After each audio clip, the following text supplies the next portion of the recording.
The investigator set the photograph on the table before us, causing a sinking sensation in my gut as if I were falling through the floor. My father's face, swollen and purplish on his left cheek, nearly blinded in one eye from apparent severe bruising, stared back at me. I had seen him just 3 days prior with no signs of injury or swelling. "Your sister supplied these images," the investigator remarked, scrutinizing my response.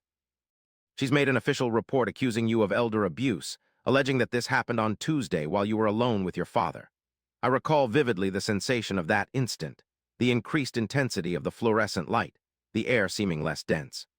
The realization that my sister had stepped into a police station armed with falsified evidence and accused me of assaulting our 82-year-old father became crystal clear as I examined those photos. She had orchestrated this. Each element was meticulously designed to bring about my downfall. Unbeknownst to Celine, her fabricated proof would eventually lead to her own demise. An intriguing point to ponder as you follow this narrative. The National Registry of Exonerations in the United States has documented more than 3,000 instances of wrongful convictions, with false accusations being a factor in approximately 60% of them. The University of Colorado Boulder, through digital forensics, is revolutionizing the field. When an image is manipulated using software such as Photoshop, it leaves behind hidden data known as metadata that includes timestamps, editing history, and trace evidence of pixel-level manipulation. These digital footprints can be scrutinized by forensic analysts, who can then verify whether the image is genuine or doctored. The protagonist in this tale believed she could forge incriminating bruise photos to frame her brother. However, she underestimated a forensic expert uncovering every single alteration she made. The identical photos my sister crafted to implicate me eventually led to her arrest. This is the account of how my sibling attempted to incarcerate me through manipulated images with Photoshop, and how investigative analysis uncovered not only her deceit, but a decades-long financial conspiracy against our father, orchestrated against his will. My father, Harold, amassed his fortune traditionally, overseeing a regional plumbing supply company for 43 years, expanding it from a solitary warehouse to 17 outlets scattered across the Midwest. Upon retiring at 75, he sold the business for nearly $4 million. With additional investments and property holdings, his net worth approximated $6 million. My sister Celine had consistently asserted she was entitled to a larger share of that estate than me, not on any rational basis, as we were both his offspring, brought up with equal prospects, but due to the persona she cultivated around being the responsible one, the one who made sacrifices for the family.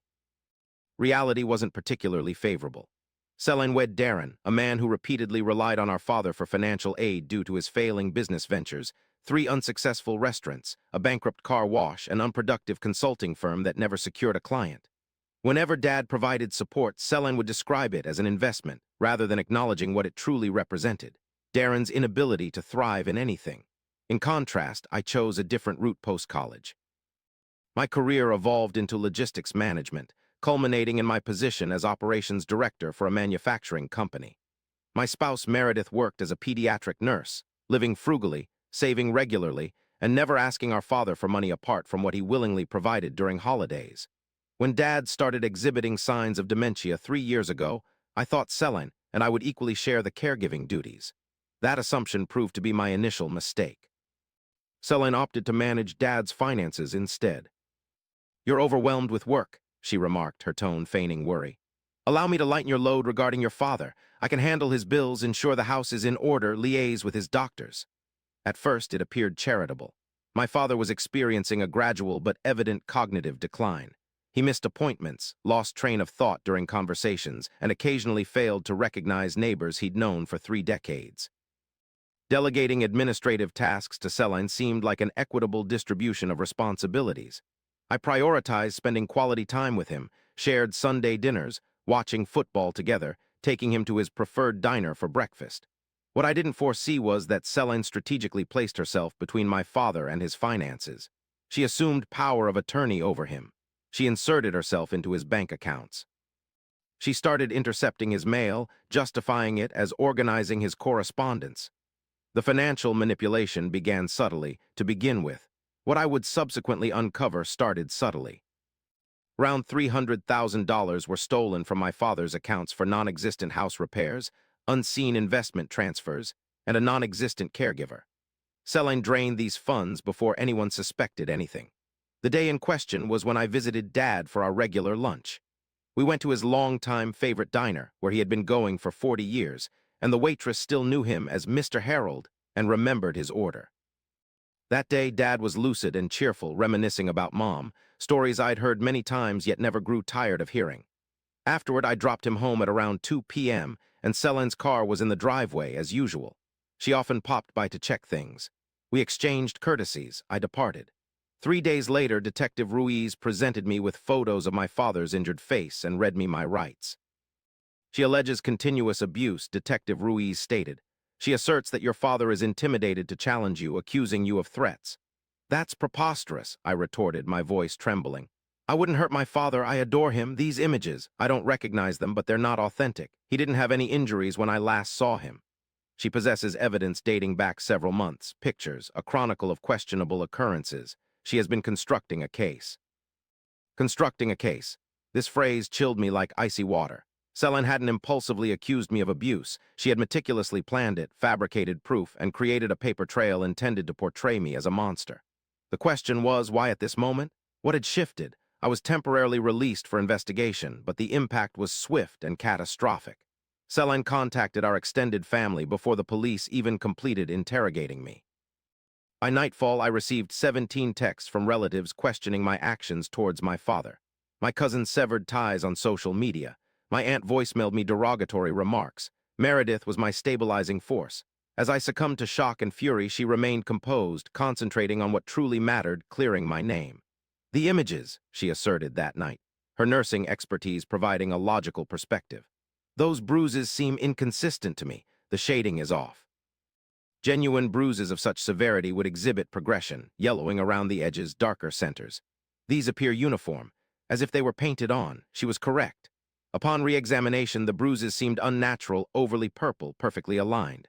The following morning, I contacted Arthur Blackwood, a lawyer renowned for his expertise in both elder law and criminal defense. His reputation spoke for itself. Meticulous, comprehensive, costly, yet priceless. Following our initial review of documents, Arthur suggested arranging an independent medical evaluation for your father. If genuine bruises were present, they would either still be noticeable or in the healing stage. Absence of such signs would provide our first piece of evidence. The examination took place 2 days later. Dr. Annette Foster, a geriatrician skilled in forensic analysis, spent an hour with your father. Her report was conclusive. No bruises, healing marks, tenderness, or indications of past physical trauma were found on your father. Upon viewing this medical report, the prosecutor should have dropped the case immediately. However, Celine persisted instead, claiming that I had manipulated the evidence and coerced my father into silence. This allegation was preposterous, asserted Dr. Common, as it suggested Dr. Foster's examination was tainted because I had influenced her. Court selected Foster, not by me, yet fulfilled Celine's objective of sustaining the probe and keeping me in a legal quandary. Arthur amended our approach. We needed to go on the offensive, he stated. These photos form the basis of her allegation. If we can demonstrate manipulation, it won't just secure your case, but expose criminal deception on her part. We suggested Dr. Raymond Osai, a digital forensics expert renowned for his consultations with law enforcement agencies nationwide. Specializing in detecting image alterations from Instagram filters to complex Photoshop modifications, he took the photographs Celine submitted to the police and promised a preliminary analysis within a week. In that period, I embarked on my own investigation into an issue that had been troubling me since the beginning. Why did Celine attack at this particular moment? What was she hiding? 2 years ago, Beatrice, my father's caregiver, was hired via an agency suggested by Celine. She visited our home 3 times a week to assist Dad with meals, minor housekeeping tasks, and medication management. Beatrice proved to be considerate, proficient, but her concern for my father's well-being came as a surprise when I talked to the caregiving agency. "I've never observed any bruises on your father," Beatrice shared over coffee in a neutral setting. "Your sister instructed me not to talk to you, but this is inappropriate. You are a caring son. He always brightens up whenever you visit." She then disclosed something that altered my perspective completely. I'm unsure of its significance, but it seems that your sister has been submitting timesheets for more hours than Beatrice actually works. She claimed it was for insurance purposes, and I didn't give it a second thought initially. I shared crucial details with Arthur, leading him to summon my father's financial records through a subpoena. This procedure spanned 10 days and necessitated a court order due to the ongoing probe. However, our findings were startling. Over the last 3.5 years, Selene had shifted $340,000 from my father's accounts into her own and Darren's. These transfers were veiled as home repairs, medical costs, investment fees, and caregiver payments. Most were minor to evade bank scrutiny, $4,000, $7,500 at a time, but they amounted to systematic embezzlement. Dr. Osai's report arrived 17 days following his examination. I read it thrice before the consequences became clear. The photos Selene provided to law enforcement had been manipulated using Adobe Photoshop in Dr. Analysis conducted by Dr. Os revealed several signs. Initially, he scrutinized the metadata, discovering that despite being claimed to have been taken across various months on Selene's iPhone, they were actually all produced within a 72-hour span, 2 weeks before the police report was filed. Secondly, pixel examination showed irregularities. The bruises exhibited indications of layering. They had been digitally added to the original photos using brush tools. The color saturation was atypical for genuine bruising, and the edges displayed artifacts suggestive of manual editing instead of photographic capturing. Lastly, Dr. Os unearthed the original, untouched images from the metadata. These source images depicted my father's face without any signs of bruises. Selene had manipulated innocent photos of our father in Photoshop by adding bruises to his face, and presented these doctored images as proof of a crime I did not commit. Arthur submitted a motion to dismiss the allegations against me, concurrently lodging a criminal complaint against Selene for filing a false police report, providing fake evidence, and committing perjury. Upon reviewing Dr. Osai's report, the prosecutor's office acted swiftly, dropping all charges against me in just 3 days and launching an official investigation into Selene instead. However, this confrontation did not take place in a courtroom. It transpired in my father's living room 3 weeks after the initial accusation, when Detective Ruiz came with 2 uniformed officers to arrest my sister. I was not supposed to be there. The police had requested that I stay away due to the family dispute. However, Arthur managed to ensure my presence as a witness for the victim, with my father emphasizing the importance of having someone he trusted present during any police interaction given his dementia.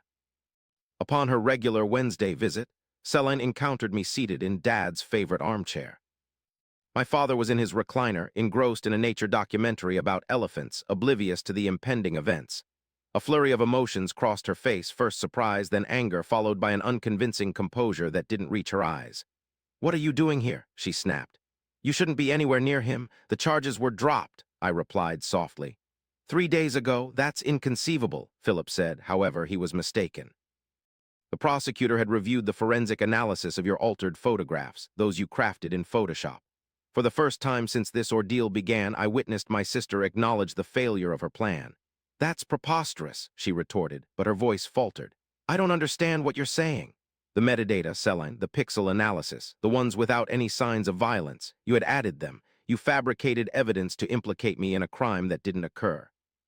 At this point, she moved towards the door, and it was then that Detective Ruiz entered. Detective Ruiz apprehended Selene Matthews for submitting a false police report, falsifying evidence, and perjury. She has the right to remain silent, and whatever she chooses to say can be utilized against her in court. The events unfolding will forever linger in my memory, not out of enjoyment, but because they exposed the profound dysfunction within my sister. Upon informing her of her rights, Selene reacted violently, initially emitting primal sounds similar to an animal trapped, followed by a torrent of words filled with rage and self-justification. She vowed to pass everything on to Nathan. 40 years had been spent grappling while Nathan received all the privileges effortlessly. Promised half the estate, my father later reneged due to mental decline, manipulated by Nathan. The second officer approached to cuff her, but Selene resisted, continuing to scream, "I deserve that money." I took care of him. I felt wronged as Nathan lived his seemingly flawless life with his ideal spouse. This family owes me retribution. Detective Ruiz's expression remained unchanged, but I perceived a hint of revulsion. Ma'am, you must compose yourself. You're making things more difficult for yourself. He can't do this to me. Nathan can't do this to me. My father lifted his gaze from the documentary, perplexed by the uproar. His gaze shifted between Celine, the officers, and me, seeking a context that was elusive in his fragmented memory. "What's going on?" he asked me. "Why is everyone shouting?" I knelt beside him and took his hand. "It's all right, Dad. Everything's under control. The police are handling something." "Is Celine in trouble?" I turned to my sister. My sister who had attempted to ruin my life, who had embezzled hundreds of thousands from our father, who had fabricated proof to implicate me in a crime that never transpired in reality. "Yes, father," I replied. "Celine is in trouble." The case against Celine progressed rapidly, with her legal team suggesting a plea bargain due to the strong forensic evidence against her. We were not charged with filing a false police report or felony fraud in connection to the theft from our father's accounts. The perjury charge was dropped as part of the deal. She was sentenced to 18 months in state prison, followed by 3 years of supervised probation. She was instructed to repay the sum of $30,400 she had stolen, a restitution that, considering her financial circumstances, would probably take decades to fulfill. Darren initiated divorce proceedings prior to Celine's sentencing hearing. He claimed he was unaware of her financial crimes, a claim later disproven by investigation. He faced charges as an accessory and received 2 years of probation and community service in return. The response from my extended family was multifaceted. 3 weeks ago, the same relatives who had labeled me a monster reached out with apologetic messages and phone calls. My aunt cried as she pleaded for my forgiveness, while my cousin reactivated our social media connection and penned a heartfelt message expressing regret for her belief in Celine's fabricated tales.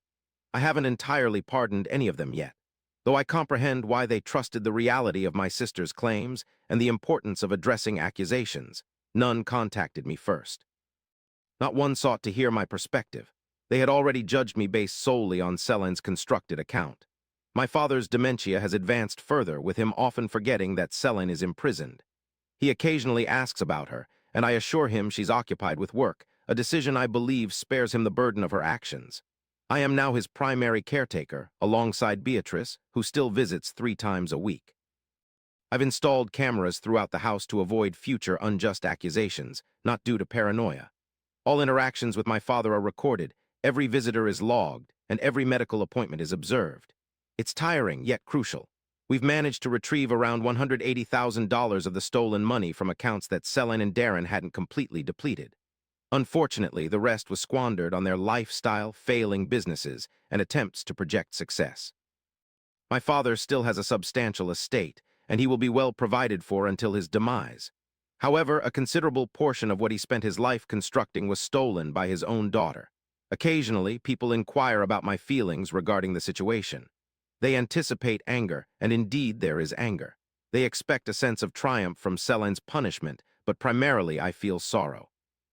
I mourn for the sister I once knew, the girl who taught me bike riding, shielded me when I broke the treasured vase. If she ever truly existed, she seems lost now. Her replacement is someone who fabricated proof to incriminate her own brother and pilfered from our ailing father. I grieve for my father, who will never fathom why his daughter ended up in prison. In his lucid instances, he queries why she no longer visits. In his confused episodes, he believes he is the one at fault. Dementia doesn't adhere to logical storylines. I mourn for the family we once were, our Sunday meals and festive celebrations, and the unquestioned belief that blood equated loyalty. That family perished the day Celine stepped into a police station with manipulated evidence, intent on ruining my life. However, there's a lesson learned. Surviving is its own form of triumph. I didn't disintegrate when she struck at me. In the face of my family's belief in her falsehoods, I persisted with facts and proof, ultimately triumphing with truth. Last Sunday, Meredith and I dined with Dad, who was in good spirits. He recognized us both, even recalling Meredith's job at the hospital with surprising detail. Before I left, he said, "You're a good son," and squeezed my hand, though his grip was weaker than before. "I'm proud of you." Whether Dad recalls what she accused me of or comprehends why she's absent, in that room filled with evening light streaming through the windows, I found a semblance of tranquility. My sister attempted to seize my reputation, liberty, and father-son bond. She created fraudulent evidence meticulously and utilized our family as weapons against me, yet she fell short. This wasn't due to a flawless justice system, but because I prevailed. She didn't succeed due to good prevailing over evil, but rather because she became careless with manipulated metadata in Photoshop. Her downfall stemmed from her underestimation of forensic technology, her belief that no one would scrutinize her deceit closely enough. Primarily, though, she failed due to my refusal to succumb to the storyline she attempted to craft. I refused to be cast as the antagonist in her constructed tale. In the final analysis, the truth, meticulously chronicled, forensically verified, and legally substantiated, ultimately revealed the true villain all along.